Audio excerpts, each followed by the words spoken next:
Hello everyone, आइए start करते हैं हमारी आज की क्लास, जिसमें हम पढ़ते हैं 10 क्वेश्चन। ये इस सीरीज का 37वां सेट है। इसके पहले 36 वीडियो आ चुकी हैं। अगर आपने नहीं देखी है तो जाके उसको भी ज़रूर देखिए। तो देखते हैं आज का हमारा पहला प्रश्न। उस कलाकार का नाम बताइए जिसका जन्म 7 अगस्त 1871 को हुआ। नंदलाल बसु, अवनींद्रनाथ टैगोर, रविंद्रनाथ टैगोर या अमृता शेरगिल। तो आपको बताना है कि किस कलाकार का जन्म 7 अगस्त 1871 को हुआ था। तो अवनींद्रनाथ का हुआ था 7 अगस्त 1871 को। अगला प्रश्न है आज का हमारा दूसरा प्रश्न है, बोल्टिंग क्लॉथ, यहाँ पे क्लॉथ हो जाएगा। बोल्टिंग क्लॉथ का उपयोग किस प्रिंटिंग प्रक्रिया में किया जाता है? लिथोग्राफी में, अम्लांकन में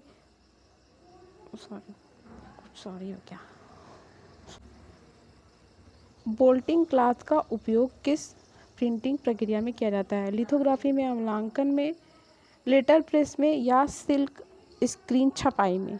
तो बोल्टिंग क्लॉथ का जो उपयोग किया जाता है वो सिल्क स्क्रीन छपाई में किया जाता है। थोड़ी सी टाइपिंग मिस्टेक हो गई यहाँ पे, तो उसके लिए सॉरी। आज की क्लास का हमारा तीसरा प्रश्न है, नाव को टीकरे पर उल्लिखित चित्र प्राप्त हुआ है। नाव के टीकरे पर जो चित्र है वो कहाँ से प्राप्त हुआ है? हड़प्पा से, मोहनजोदड़ो से, लोथल से या कालीबंगा से? तो नाव पर टीकरे का चित्र जो मिला है वो मोहनजोदड़ो से मिला है। आज का हमारा चौथा प्रश्न है, अजंता की जातक कथाएं व्यक्त करती हैं आलेखन का, बुद्ध के जीवन का, पशु पक्षियों का या इनमें से कोई नहीं? तो अजंता की जो जातक कथाएं हैं वो बुद्ध के जीवन की कथाएं व्यक्त करती हैं। आज का हमारा पांचवा प्रश्न है, किस कला पत्रिका का संबंध उत्तर प्रदेश से है? कला दीर्घा, समकालीन, कला वार्ता या कला प्रयोजन? तो आपको बताना है कि कौन सी जो कला पत्रिका है उसका संबंध उत्तर प्रदेश से है। तो ये हो जाएगी कला दीर्घा। कला दीर्घा का संबंध उत्तर प्रदेश से है। आज का हमारा छठा प्रश्न है, बस्ती बसाना और औजारों को पालिश करना किस काल की देन है? पूरा पाषाण काल, मध्य पाषाण काल, नव पाषाण काल, ए व बी दोनों? तो बस्ती बनाना और औजारों को पॉलिश करना शुरू हुआ था वो नव पाषाण काल में शुरू हुआ था। आपसे प्रश्न पूछते हैं, आंसर बताइएगा। बस्ती की बात किसका चित्र है? आपको पता हो तो ज़रूर आंसर, जब हम कुछ पूछते हैं तो आप लोग ज़रूर आंसर किया करिए। अगर पता रहता है तो ज़रूर कमेंट करके आप लोग आंसर किया करिए। आपको कुछ और ज़रूर याद होगा, कुछ नया सीखेंगे उससे। चलिए, प्रश्न संख्या 7 है, परकोटेदार परिधि व्यवस्था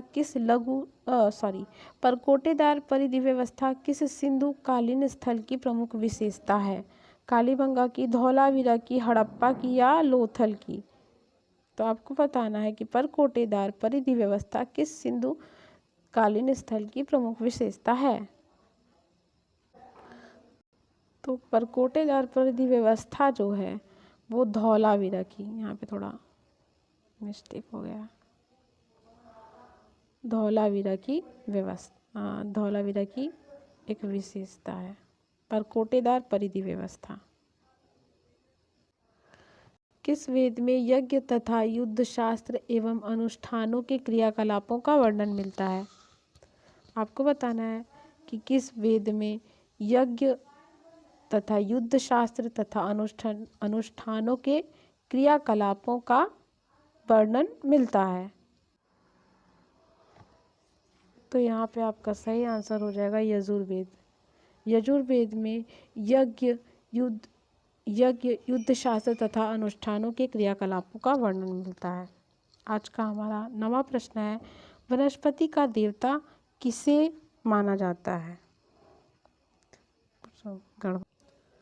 आज की सीरीज का हमारा नवा प्रश्न है, वनस्पति का देवता किसे माना जाता है? तो अश्वनी को, सोम को, यहाँ पे सोम होना चाहिए, टाइपिंग मिस्टेक आ जाता है, सोम को, पुष्कर को या मारुत को। तो वनस्पति का देवता सोम को मानते हैं। ठीक है। आज का हमारा अंतिम प्रश्न है, महात्मा बुद्ध के ज्ञान प्राप्त होने को बौद्ध धर्म में क्या कहा गया है? निर्वाण, संबोधि, धर्म चक्र प्रवर्तन या महाभिनिष्क्रमण। तो महात्मा बुद्ध के ज्ञान प्राप्त होने को बौद्ध धर्म में संबोधि कहा गया है। कमेंट करके बताइएगा, निर्वाण को बौद्ध धर्म में क्या होने को निर्वाण कहते हैं, किसको धर्म चक्र प्रवर्तन कहते हैं और किसको महाभिनिष्क्रमण कहते हैं। तो इसी के साथ आज की सीरीज होती है समाप्त। Thank you, keep watching and sharing.